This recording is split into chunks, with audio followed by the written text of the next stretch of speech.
Ito yung motor na pwede kang magtrabaho habang nagda-ride. Kasi yung mga speed dial mo, speed contact mo, nandyan lahat to, lumalabas. Makakasagot mo pa rin yung mga emergency calls mo.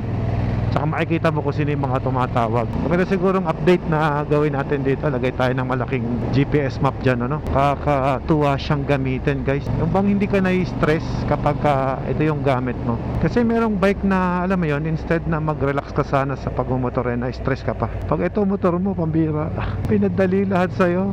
Pero maninibago ka sa una, syempre.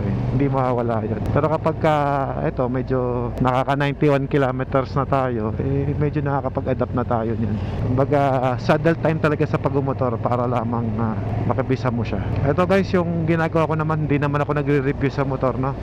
Ini-enjoy ko lang naman siya. Pero kung request yun na motorcycle review natin to sa next episode natin, ay pwede rin naman.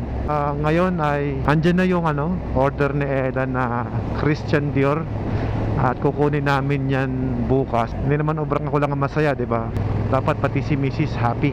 Kaya bukas ay kukunin namin yung motor niya. Suspension niya, etong motor na to okay naman. Sa likod, syempre hindi ko naman alam kung kamusta dun sa likod. Pero according sa aking back ride, okay naman daw at komportable siya. Kanina pa nga siya nagsa-cellphone, no? Hindi nga niya binibitawan yung cellphone na yan. One hand lang talaga nakahawak sa akin. Sigurado komportable siya, kaya ganun. Ako naman super komportable kasi kita mo kahit bitin ka sa uphill, hindi ka nang worry na mamamatayan ka ng bike kasi wala kang clutch. Hindi siya mag-stow. Yung uphill ini-enjoy mo pa ngayon, no? Sa mga lady rider, marirecommend ako yung motor na to. Kaya pala si yung si Jet Li, ito yung ginagamit niya kasi pinadali pinadali yung pagmumotor, no? Syempre kaya lang kanya-kanyang taste din yan. Kung hindi mo naman type itong gantong forma, nasa iyo pa rin yan. Kasi bihira yung lady rider na nakikita ko na gumagamit ng Africa Twin. Baka nasa-challenge sila sa clutch. Eto wala nang clutch.